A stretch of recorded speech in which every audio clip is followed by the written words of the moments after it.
Hello friends, ఈరోజండి మనం ఎక్కడున్నామో తెలుసా? ఆంధ్రప్రదేశ్లో ఘంటసాల గ్రామంలో ఉన్న జలదీశ్వర ఆలయంకి వచ్చామండి. ఈ ఆలయం ప్రత్యేకత ఎంత ఉందంటే నేను మీకు చెప్తాను. ఏకపీఠం మీద పార్వతీ పరమేశ్వర కొలువై ఉన్న ఇది గుడండి. ఇక్కడ ఏంటంటే ఎంతో అంటే పురాతనమైన కాలం, ఎన్నో వేల సంవత్సరాల నాటిదనమాట ఈ గుడి.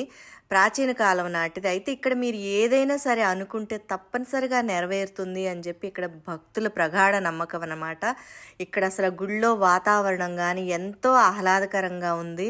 చూడండి, స్వామివారి అంటే అమ్మవారి ఇద్దరు ఉన్నారు, ఒకే ఏకపీఠం మీద కొలువై ఉన్నారు. మీరు తప్పనిసరిగా దర్శనం చేసుకోండి. మీకు గనక నేను డిస్క్రిప్షన్లో పెడతాను, వెళ్ళాలి అనుకున్న వాళ్ళు తప్పనిసరిగా వెళ్ళి మీరు ఆ దర్శనం చేసుకోండి. ఘంటసాల గ్రామంలో మీరు అనుకున్నది తప్పనిసరిగా నెరవేరుతుందని చెప్పి ఇక్కడ అందరూ కూడా అంటూ ఉన్నారనమాట. మీరు తప్పనిసరిగా దర్శనం చేసుకోండి.